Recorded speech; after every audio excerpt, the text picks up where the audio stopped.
I'm looking forward to a lively and enlightening conversation with today's guest, Sylvie Légère Ricketts. Sylvie is a visionary and philanthropist who is laser focused on developing innovative solutions that unite people for the common good and advance the next generation of female change makers. Her 20 years of experience in technology, process, and change management with Fortune 500 companies helped shape her vision and strategy to build organizations and movements that ignite potential in others. Sylvie Légère Ricketts, welcome to Next Steps Forward. Thank you. It's great to be here. Thank you, Chris. Thanks for your time. Sylvie is a native of Quebec, Canada, and a naturalized U.S. citizen. She's a member of the Ricketts family, which founded the brokerage firm TD Ameritrade in the early 1970s, and today owns the Chicago Cubs. She co-founded the Policy Circle in 2015, which is a forum for women to be informed about the impact of public policy and take ownership of solutions to the issues facing their communities. She also is an investor in technology ventures and local businesses, and serves on the board of the Chicago Cubs Charities and the Bradley Impact Fund. So Sylvie, we'll get to those topics and much more, but I'd like to start north of the border as you were growing up. Your dad ran for mayor in your city, won and served for a decade. You spent quite a bit of time with him on the campaign trail, and while he was doing his job in office. How those experiences helped to change who you are today? Well, thanks, Chris, for the question. I'm from a town called Gatineau in Quebec. And first, my mom also shaped who I am today. My mom was a working mom in the 70s. She worked all her life, and she is a curious person, always stepping out of her comfort zone. She's also really disciplined. Even today in her retirement, she bikes and every day bikes, kayaks, and learns the accordion. So constantly pushing the envelopes. But my dad was a real politician, and he was an incredible listener. He genuinely loves people, values what they have to say, and is not afraid to ask questions. And I think I grew up around that. He was also someone who really is also someone with a great vision for the greater good and a unique ability to build coalitions. So growing up, his vision was to build a bike path that connected towns across Quebec.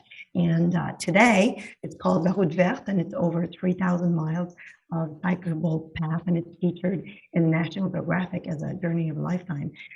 So that's the type of, having a vision and listening, I think, are things that I try to aim for. So learning how to play the accordion and building 3,000 miles of bike path, those are some achievements, I'll certainly say. Yes. So you attended the University of Ottawa and earned a bachelor's degree in management information systems. Then you earned a master's degree in computer science from Northwestern University. Your career has largely been about technology, but you've said it was basically pure luck that you signed up for a college course that introduced you to technology. Could you share that story with us? What was that course? Why did you choose it? And where did it lead you? Yeah, back in the day, you had to in Canada, you had to wait in line to just register, and I was accepted in different programs, and one of them was called management. I was accepted at business school, and as I was flipping through the book, I noticed a course called Management Information System, and reading the paragraph saying this was about leveraging technology to improve productivity and allow businesses to do things more efficiently. And I was intrigued, and I just signed up for it, and it really completely changed my life, because I was not particularly strong in technology at the beginning, but I had to take computer science courses. It became part of a co-op program that allowed me to work in very different businesses. And then I just pursued a career in consulting, and I discovered a love and a passion for projects that have a beginning, an end, a real impact, and also for process. So I really enjoyed the field, and it's one that I encourage everyone to take it. And it made me also become an early adopter of new technologies. I was a first one to buy a Palm Pilot, the BlackBerry, all the phones, the Garmin watch, that it was called something else beforehand. But I just became just an early adopter of technology that improves lives. So what do you think you would have done had you not discovered your passion in technology? Yeah, that's an interesting question, Chris. I'm not sure. I think I would have gone in economics, and I was really interested in international development.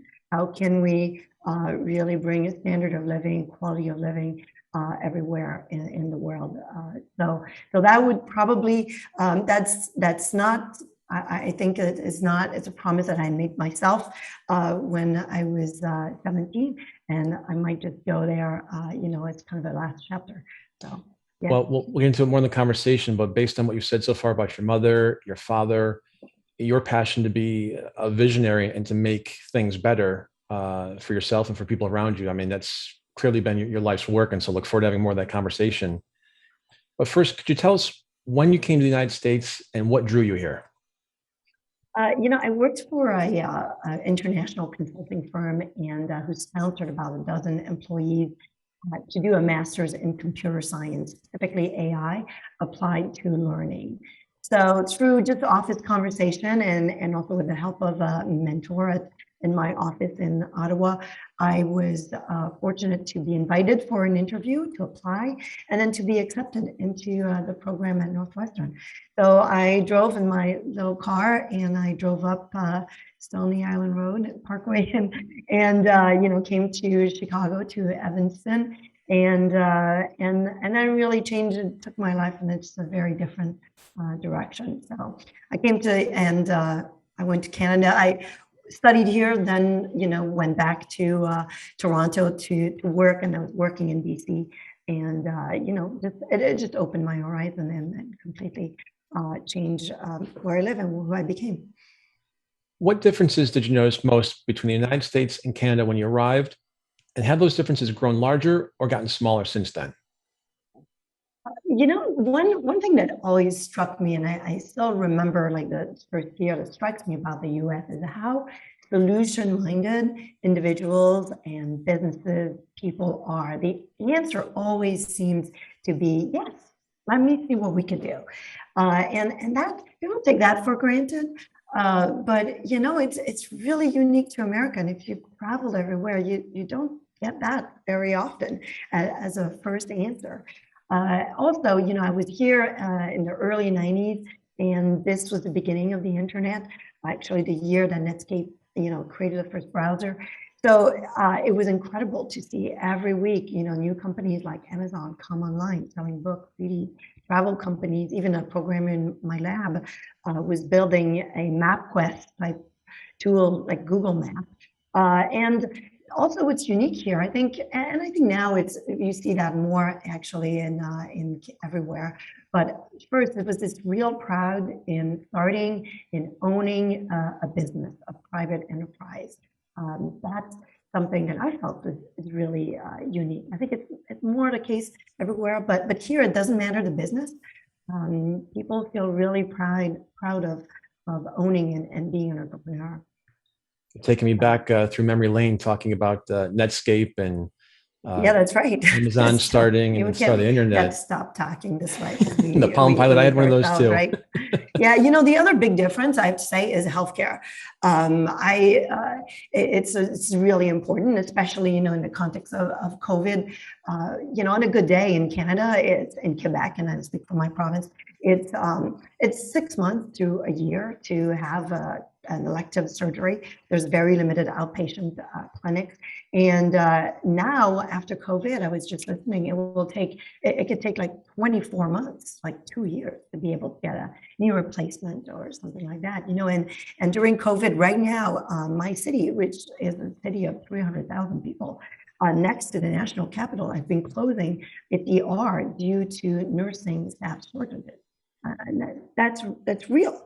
The wait time when I came here, someone was having a back surgery. I'm like, oh, how long is the wait? Was kind of my reaction. They're like, probably next week. I'm having this next week. So that's another, I think, Americans take that for granted, the responsiveness of everybody. So we've talked about the things you noticed about America when you came here. And I read that one of those differences was our reluctance to talk about politics and religion, because those conversations have a greater possibility to upset or even destroy relationships. And that was the 1990s, long before today's divisions. You concluded this avoidance limited our connection to our own communities and even kept us from solving problems. As I mentioned, the divisions are much deeper today than they were back then. Can we ever mend those divisions? And if so, how? Well, I think that, right now, the loudest voices have the megaphones, right? The algorithm in social media favor really provocative interactions and conflict. The media doesn't sell views by reporting good news and good weather. It's always bad news, so everything needs to be bad. So I think that we as citizens of a community, we really need to make civic engagement a habit. We need to start attending town hall meetings, school board meetings, talking to each other. We need to have a seat at a table before the table is on fire, or at least be a sounding board to those who are in places of positions. So I feel like that's one of the silver lining of COVID, is that people realize the power of their local government and they start showing up. And I think that's what's going to mend those divisions, is this silent majority to start getting engaged and not being afraid of engaging in deeper conversations with people. So I'm hopeful. I think we are definitely on a path. I think everything is a little bit of a pendulum swing. It gets worse before it gets better. But I think that if we don't shy away and play outstretch, I think we have a chance of really finding the right path, the middle path. Hopeful is something that I think all of us have right now, coming out the other side of COVID-19. And to your point, as we get re-engaged with our local communities, with society, with the economy and the workforce, hopefully people realize, to your point, the strength they have in their voice and their strength in numbers, and getting more involved, getting more engaged in their communities, whether it be schools or local businesses or things like that. That's, to your point, really how we start this, think national, act local. And that's how we get everything moving forward, both economically as well as in the political front. And you've heard the old saying of, I've got one mouth and two ears, and so shut your mouth and use your ears and listen to the person next to you. And hopefully we can have more of that civil and civic engagement and dialogue going forward.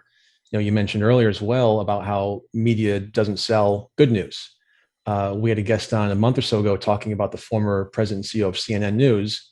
And in the beginning of COVID, they specifically left up in the bottom right corner of the screen the number of COVID cases that were rising and the death toll rising, because that's what people wanted to see. It wasn't the positive, it wasn't the good, it was the negative. It was not the solution. It was not how Right. we're bouncing back. It's the negative. It's the worst case scenario. It wasn't flattening the curve. It's just showing what those numbers are going up. Yeah, and it was not the treatments, the things that actually work. Yep. So that's unfortunate. So let's talk about something. We have to demand it. So. Yes, absolutely. And let's switch gears and talk about something a little bit more positive than negative media. So one of your passions, you co-founded the Policy Circle, which is now, I believe, in 42 states and 4 countries. Could you tell us about the Policy Circle? How did you get started and why? Yeah, thank you. So I started this in my living room. I came back from a conference and I realized, I'm like, you know what? I want to go back to taking the time to understand the issues, understand the impact of government public policy in our communities and how it advances or not solutions to major issues that we face, such as poverty, crime, jobs, workforce development. Right. And so I started this in my living room.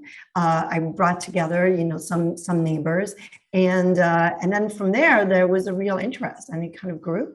And I met 2 women, Angela Brawley and Kathy Hubbard, who are my co-founders. They're based in Indiana, and they were actually the one who said, they were experiencing something similar in Indiana, and they were the one who said, we want to create something that is impactful, that is lasting, that is a tool, a gift for women to build their confidence to engage in the public policy dialogue. That's how it really started. And then as we started to seed circles all over the country, we realized, well, this is more than just education and learning. People are learning to connect the dots. They're broadening their network tremendously and across not only industry, but also within government. And it drove people to action. It drove people to find allies to take action. And then we started seeing women encouraging each other to engage further in local politics and local agencies. So it really evolved, and it's been a really exciting growth. And I started it, and now we have a real team. We have a new executive director, Stacey Blakely, who's based in Dallas. I transitioned to being a board chair. We expanded our board. So it's exciting to see something that started, really organically to grow into something real, and a model that is also that people can adopt in however they define community. So we had someone, for instance, from Tunisia, who experienced the policy circle with other policy circle members in Washington, D.C. And she took the model back to Tunisia and established a nonprofit to build a coalition amongst all the different groups that want to advance policy for women. So it's amazing. So it's been, I feel really blessed, and I feel like it's my destiny here. So. Well, recently I had the privilege of meeting with yourself and your executive director and other staff at Robin Klein, and just seeing what you're about, what you're building, what you have built, and hats off and kudos to you. It's a tremendous platform, and we'll get more into that here. But I mean, I just wanted to congratulate you on that early 6 years now, but that the success you've had so far. Congratulations to you and your team. The years really fly. I mean, thank you for saying that. The years just really go by really, really quickly. And we purposely chose an organic growth. It could have gone and tried to go like really big, but we wanted to fine tune the model and develop the model in such a way that we can meet women where they are. Women are working, then we're like, all right, this is really applicable to affinity groups. It's applicable. You could take this in the office. You could use it to build your network across different lines of business, to expand your understanding of macro factors that impact how your business evolves. So we're constantly changing and growing. So it's a true platform and a springboard for women to really launch their career and their future chapters. So what is it about fostering and promoting the free market economy that is so important to you, especially at a time when so many people are suggesting it just doesn't work anymore? Yeah, I think that's a heavy question, but the free market is really an economic system, and at its core, it unleashes human creativity, right? It allows the best to emerge through the demand, competition, innovation, and right now, we can't say that there's pure free market. There's so many rules, regulations everywhere, and I think everyone agrees it's not a perfect system. But when you think of the alternative, that's far from perfect also, right? Where everything is centrally controlled. It requires, I think, people to trust each other. It's a system that is based on trust. So I think that's why it's really important, because once we lose that, we lose our society and we lose our ability. And it's also a system that has lifted out of abject poverty and despair millions of people. Since 1970, I think the world's worst poverty, like people living on $1 or less a day, has fallen by 80% thanks to the free enterprise system. So that it's still something that works, and I think we need to work to defend it. The other piece is that it's critical to keep in mind. I think the more limitations, the more rules, regulations, the more we let the government pick the winners and the losers, the less space there is for entrepreneurship, for innovation, for the small business, the minority-owned business, the women-owned business, new ideas to emerge, to become reality, and ultimately to improve our lives. So I think that's why it's really important, and it needs to be at the core of every conversation. Every public policy needs to be evaluated with and having in mind, well, what is going to be the impact on creativity, on entrepreneurship? Of having these rules in place or these programs in place. So that's why I think it's so important. So pivoting a moment to public policy that you just mentioned, there are a record number of women in Congress and the US Senate, yet they still only make up 27% of the total number of members. We hear various reasons for that gap and the lack of women in public office, but what do you believe are the reasons, and what's it going to take to achieve parity? Yeah, thank you for stating the statistic, because every time you talk about women in politics, people are always like, well, there's lots of women in politics, and they start naming different people, and but when you look at the numbers, they're just not there. And I think, like, first, the more role models there is, the more there's women in public service, I think the more women will decide to make holding office part of their life journey. I like to think of women's life in chapters, anybody's life, but I'm concerned about women. there's many chapters, and I think public service should become one chapter of everyone's life. I think also with the silver lining again of the pandemic is that for women is that the office was moved into the living room, and everyone shared this juggling life, juggling work, juggling family life, and so juggling public service and family life became really real, and people saw their representatives doing it, saw everybody doing it. So I think it just makes it so much more accessible. And with technology, with just the leaps and bounds that we've made just in this last year, I think it will be much easier, it will become easier for women to serve without having to necessarily travel as much to a central location. If we could, I think, change that, I think it would be better for everyone.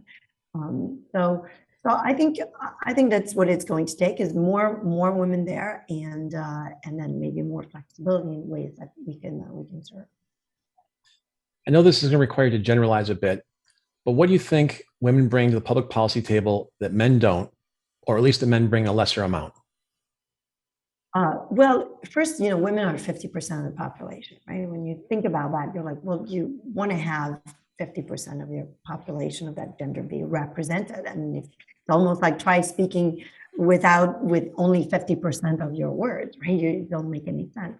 So I think this is where it's helpful to turn to global development, where it was found that there's no policy that can be effective without involving women, because women tend to work across party line, to be highly responsive to constituent concerns, to community concerns, to be able to listen to all constituents. They also help secure lasting peace, and then they encourage citizens' confidence in democracy through their own participation. And I think a lot of time women prioritize health, education, and economic indicators like jobs to advance. So I think it's more of a representation. And I want to just say, right now our troops are leaving Afghanistan, right? We have men making decisions about our troops retreating from Afghanistan, which shows little concern, I think, for the dark future that they're leaving behind for women and girls who made so much advances since 2001 in education, in their roles in government, everywhere, and we're leaving them behind, and those gains will be lost. And I don't feel that right now. I don't feel there's that voice is not represented, right, of defending women. So I think that's why it's so important. Yeah, that's it all. Great. You encourage women to start their own policy circles. How should they go about doing that? Yeah, well, first we have a website. It's called thepolicycircle.org. And there's really 3 ways that people can participate, right? One is we offer monthly virtual programming that we call Move the Needle. So the Policy Circle, the idea is that you engage in a conversation about a public policy issue. But you don't do that in a vacuum or just bringing what you think or a newspaper article.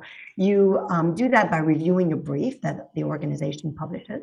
We call it a policy circle brief, and you use that to be informed and to discuss. Each brief comes with a guide and a discussion guide, and the guide leads you also to further action. So the Move the Needle virtual programming is a way for us to launch the brief, model the conversation, the priorities around the specific issue. We just had one on mental health, for instance. And then when you decide you want to host this conversation on the website, again, you can just click Start a Circle, and we recommend that you do that with 2 or 3 other people in your workplace, or in an affinity group, or in your community, in your neighborhood. So it's very easy to do that, and we have a team member who will onboard you and help you through the first steps. The library of briefs is available online when you sign up. We also have a third way that people can engage. Is we found that people want to establish themselves as civic leaders in their community. So we've created this virtual workshop. It's called the Civic Engagement Leadership Roadmap. And you join a cohort of about 30, 40 women from around the country, and you go through virtual policy circles, but also you have to do things Like you have to attend town hall meetings, you have to interact with local officials, a representative. You have to essentially find your focus in your community. So there's 3 ways to interact with the organization. So meet people where they are. So again, it's thepolicycircle.org. And even if people don't want to start their circle, I highly recommend you visit the site because there's just a wealth of information on there on different issue briefs. You mentioned mental health. I know there's been some other things you focused on. And it's just a very well done website. So just highly recommend thepolicycircle.org. So along those lines, what is your ultimate hope or goal for the women who participate in policy councils? And in the policy circle, well, first of all, the policy circle gives women a starting point. So my hope, my vision is that wherever you are moving to, you're coming into a new community, you'd want to go to the policy circle, perhaps join the Civic Leadership Roadmap. So you start to build your network and then really start a circle or initiate some conversations in your community, in the schools, at your work.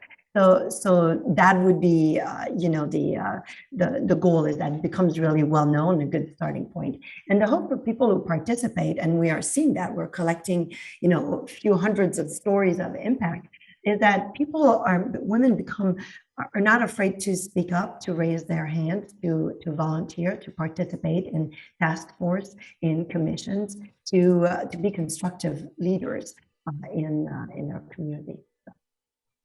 We've been talking to Sylvie Légère Ricketts, and we'll be right back after a short break.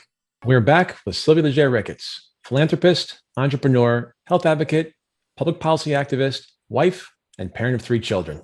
That's a long resume, Sylvie. You're busy. So, Sylvie, it's been said that you feel the same pressures that all parents do. How do we leave the world a better place for our children? Now, obviously, the answer may be a bit of a moving target, but have you settled on an answer to that question? I think I have. One of the answer to that question, I think, is to start small, right? Try to change like one life at a time. There is a great book called Mountain Beyond Mountain by Tracy Kidder, who tells the story of Paul Farmer, who changed world health policy on tuberculosis treatment by just focusing on Haiti and the poorest town, a village in the poorest country of the world. And I think that's how you make the world a better place, is you don't start big, but you start small, and you start with where you are and changing one life. That's what I've settled on. You say start small and go from there. I mentioned on a few shows ago that I was raised by a single mom, and like you with your parents, they were my foundation, and she was my foundation. And the one thing that to this day still resonates with me that my mother used to tell me is, we might not be able to change the world today, but we can change the world around us. And to your point, it's something as simple as and small as that is going to help your neighbor, a friend, someone down the street, someone in your church, your temple, your community. And from there, it just snowballs, and people from our generation. I remember the old Clairol commercial where if you tell 2 people and they tell 2 people and so on, all of a sudden your TV screen went from 2 people to 64 people in a matter of seconds. And so I love that concept. Yeah, and I think we forget about it because, the media, once again, the media, the social media, the global connection, which is real and fantastic. However, we forget that it really starts down the street and what you do in your community and for your neighbors, and just one life that you want to change. So I think that's been my conclusion of my life lesson. But yeah. And thank you for sharing that, because as you know, the show is focused on empowerment and well-being, and your well-being and your empowerment is only as strong as you and your community. And so, if we can keep going from that grassroots level and build from there, we're going to make this place a better place and leave it a better place. So thanks for sharing that insight. Sylvie, we met through your generosity to Soldier Strong, an organization I co-founded to connect military veterans with revolutionary technology to help them take their next steps forward in life. Sometimes they're literal steps forward through the use of such devices as an exoskeleton that helps people who have experienced spinal injuries or strokes literally stand up and walk again. So many people appreciate your generosity more than words can say, but you also took a very strategic approach to your contribution that impressed me more than you can imagine. Instead of simply being satisfied with helping veterans, which is a huge thing in itself, you connected the dots between helping veterans with revolutionary technology and educating students about STEM. How did you develop that ability to see the big picture, to see opportunities by connecting the dots? And how would you recommend someone who wants to get better at that skill go about doing it? Well, thanks. I mean, thanks for what you do in Soldier Strong, and I think it's phenomenal. I saw the exoskeleton being used by a veteran at an event, and it was incredible how this person felt empowered, felt so proud of being able to function, to stand, to help, to do dishes. So it was just amazing, and it's so aligned with this idea of like, this is, at some point, this type of device will be so perfected and available to anyone with spinal cord injury. I feel like it's like the Palm Pilot, like back, I feel it's, like those first devices that help you keep a calendar online. And now look at what we can do with an iPhone. I feel that's the trajectory of the exoskeleton. So that's, to me, that's really, really exciting. The other piece, when I saw this in action, what I appreciate about this device is that it combines everything. It combines medical, so physical therapy, the medical aspect, its user interface, because Tyler will be using it using his cell phone, and then it's robotics, it's engineering. So it's all of the fields. And when I saw that, I'm like, wow, this is really something that brings it all together for kids to see that if I study in STEM, I can really, STEM is not just one thing, it brings it all together, and I could really change life. Technology can change a life. And I felt that this suit and Tyler talking about it and seeing him wearing it and the excitement would just be the great messenger, I think, for that.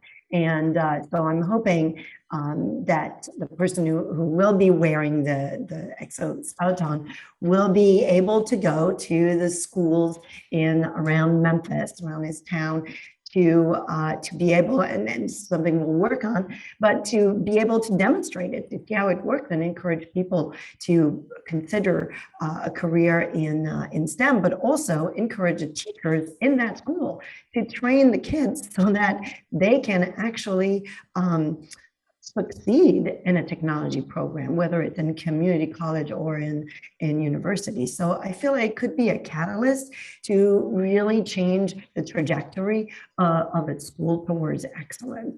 And that's how I see it. And disability, and this is kind of how I kind of think, you have to always trust that you're building something bigger, and you always have to try to connect the dots, right? From seeing someone walking, standing up from a wheelchair, to walking, to say, hey, this could inspire others. So I think the way you connect the dots is you always have to think that you're building something big, you're part of something bigger than yourself, and how can you be a spark for others is the other way that you can see a bigger picture. And for our listeners and viewers, you heard Sylvie reference Tyler a few times.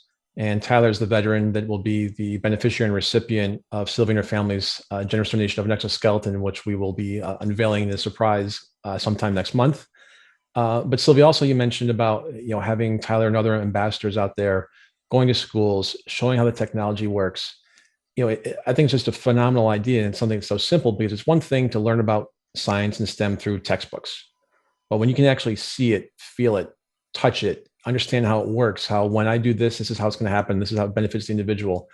There's so much more to learning in that capacity, that way, than just reading out of a textbook and taking a test in 3 weeks on that stuff. And so again, thank you for that vision, because hopefully that can be a new business model for us going forward as we look to promote the technology and to get in more hands of veterans, and also to I'll say Main Street citizens as well as need this. Obviously our organization is just focused on one part of the population, but it's something that could benefit a much broader population. And so again, thank you for your vision in terms of how we can get that more visible and out there, and more people learning about it. So early in the show, I mentioned that the Ricketts family owns the Chicago Cubs. You're from Canada and grew up with hockey, which is a very different sport. How long did it take for you to get used to baseball and appreciate it as a fan? Well, I first had to get over how long the games are, right? That was my biggest hurdle. I was like, so do we. You want me to spend like 4 hours in the ballpark on a Saturday afternoon when I could be running a half marathon? So And then I learned the game and the excitement. And, after a World Series win, how can you not be a fan, right? So I think, I always go like full in, it became part of our family. And, going to opening day, going to games, going to various events became part of our life. So it was easy to adopt and become a fan. So appreciation and passion are two very different emotions altogether. You seem to bring a tremendous passion to everything you do.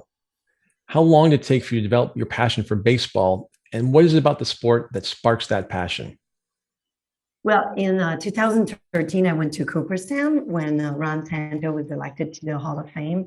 And it was a tremendous experience to learn about the history of baseball across the country, the passion in all of the communities. And I also, as part of being with the Cubs, I had the immense pleasure of meeting and interacting with Ernie Banks, who was also a legend.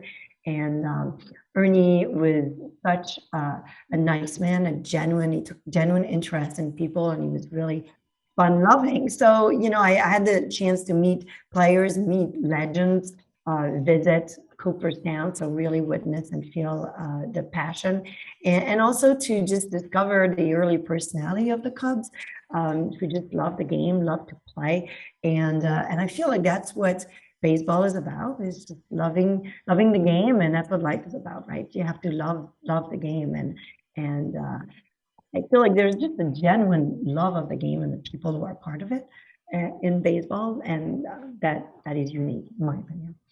When you talk about the love of the game, and you and I have spoken several times in this, I'm somebody who loves the game. I'm fascinated by your perspective of baseball.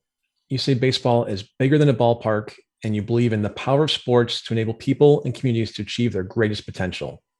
So we see that from athletes' performance. How does that sport enable communities to achieve more? Well, there's several things, right? First off, one dimension of baseball is that it's really a call for engagement of the whole family, right? It's a large area in a community. It's a big baseball field. It's open to everyone of all ages. Anyone can go, can watch the game. So it's really accessible. It becomes a full family activity. And then when you think about baseball league, little leagues, it really relies on dads to coach, to run the league, and the whole family to kind of crisscross the states to bring their kids who are playing in these games. So it's a full engagement. And then local teams are sponsored by local businesses. And so it becomes part of the fabric of the community at a really local level.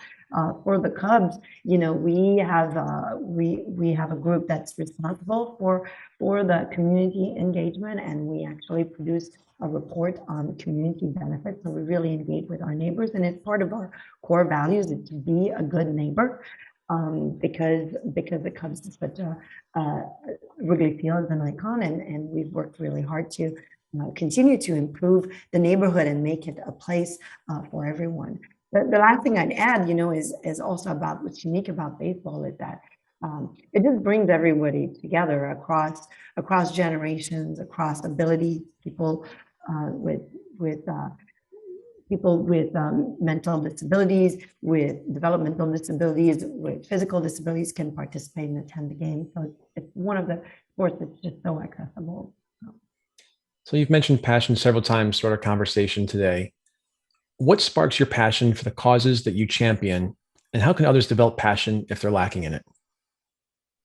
I think the first part is really to be curious. You have to be curious and have a willingness to expand your knowledge about a variety of topic or issues that's going on in your community. I mean, the policy circle is all about that, being curious, and to just see a spark and an interest in something as just a starting point, just very much like Tyler and Soldier Strong with the exoskeleton, right? That just sparked that as technology, the starting point, and then it connected me to the people and then the organization around it. And I think that's how you develop a passion, and you have to really stay focused and start connecting the dots between what your strengths are, what your values are, what the solutions are, and then the industry, the community, the businesses, and that's how you you become a champion for a cause or become passionate.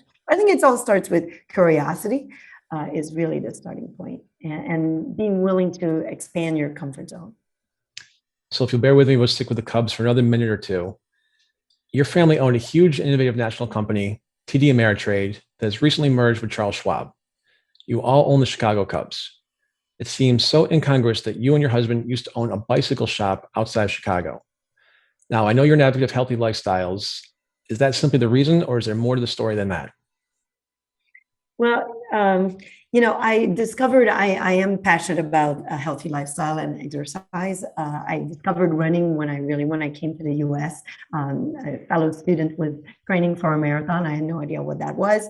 And I started running marathons, and I actually ran 40 miles on my 40th birthday. So I played a little bit with ultra, but I'm not going to go there. And I tried triathlons. So, and running allowed me to feel part of a community. It became part of my identity outside of work.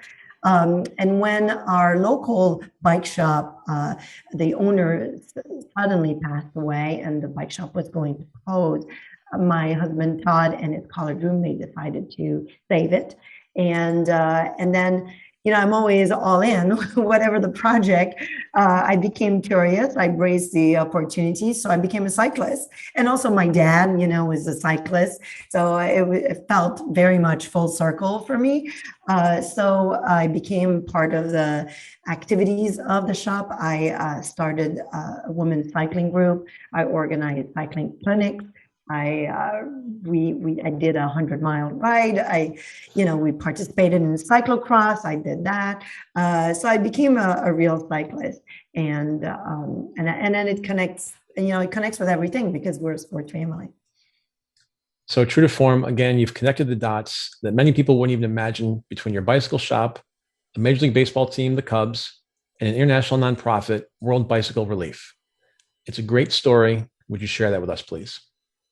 When we opened the shop, we invited the owners of SRAM, which is a bicycle. It's a Chicago-based company that makes bike components. And they came to one of our events, and their foundation is called World Bicycle Relief. They build with Trek, they built a bike that can be used by healthcare workers and school children to use and be able to go and reach towns that are unreachable by foot. So it really allowed people to expand their reach and stay in school for some of them. So we asked them to sponsor the bike valet at Wrigley, to be part of the bike valet at Wrigley. And then that became part of the relationship a little bit with World Bicycle Relief, and getting to know that amazing organization. And it brought the two together, right? Baseball and bicycles. And then I biked to Wrigley from the suburbs a few times to use the bike valet. So that's the story. So we mentioned earlier, you have your own podcast.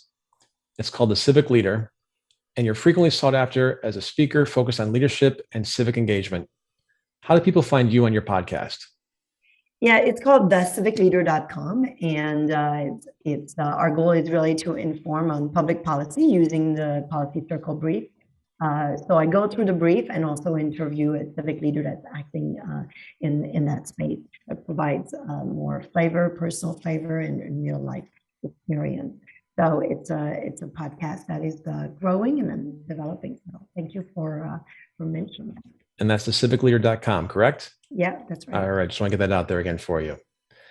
So you're involved in engaging women in policy. You have your podcast. You're a sought after speaker. I know how busy you are, but have you given any thought to writing a book, either in policy or technology, or something else, being a mom in today's world? Well, thank you for asking. I actually did write a book, and we're about to publish it this fall. It's kind of in the last revision, and the title of the book is Trust Your Voice, a roadmap to focus and influence. So it's a roadmap of some of the life lessons learned of just how do you develop your confidence to find focus, to engage, a little bit of what we talked about, and have confidence in yourself to achieve your full potential. So you've literally taken what we talked about earlier and taken pen to paper and written chapters about your life. I did. Well, yes, it's That's not brave. really about, it's about the policy circle and kind of the lessons I extracted from the policy circle, some things around, how you're building something bigger than yourself, the trusting that your voice will spark others, because I think that really gives you a lot of confidence to engage, trusting your mind and spirit, the network that you're on. So it's a guide for mentoring yourself or mentoring others. Each of the chapters could be used as a mentoring topic. And then there's a framework that we developed on expanding your influence, develop public policy, like what should you take into account. So there's a framework to do that. So it's a combination of stories, example, inspiration, and the policy circle. You mentioned mentoring earlier on the show, and now you touched on it here in your book.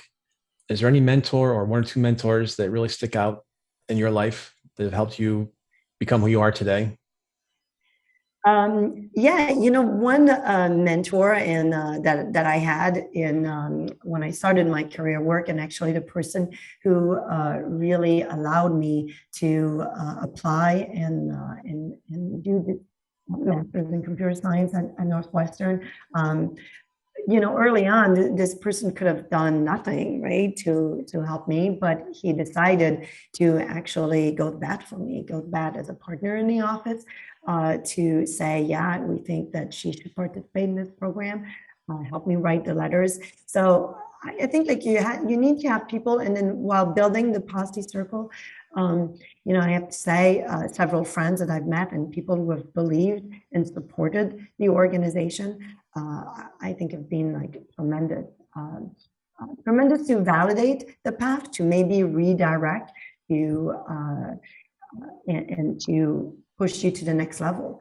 I think our key mentors, my co-founders are key mentors to really have an impact and keep your focus. I think that's what mentors are about.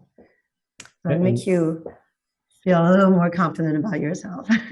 And it's to your point, what you've been doing is just continue to learn, continue to expand, and just bring in new mentors and more people into your circle to broaden your knowledge. And so kudos to you and again, your organization for what you're doing. So do you have any parting advice for audience about how they can feel more empowered, lead through adversity, and achieve their goals?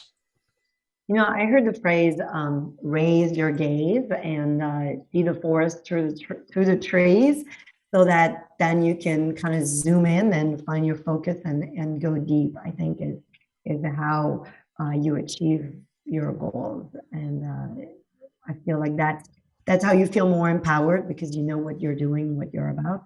And that's also how you are impactful, because you're actually achieving things. So that would be my parting advice, of being a tree to the forest and raising your gaze, and being focused. Sylvie Légère Ricketts, thanks so much for being with us today. Thank you. Thank you, Chris, for having me. And thank you to our audience for tuning in to Next Steps Forward. I'm Chris Meek. For more details about upcoming shows and guests, please follow me on Facebook at facebook.com/Chris Meek Public Figure, and on Twitter at Chris Meek_USA. We'll be back next Tuesday, same time, same place, with another leader from the world of business, politics, sports, or entertainment. Until then, stay safe and keep taking your next steps forward.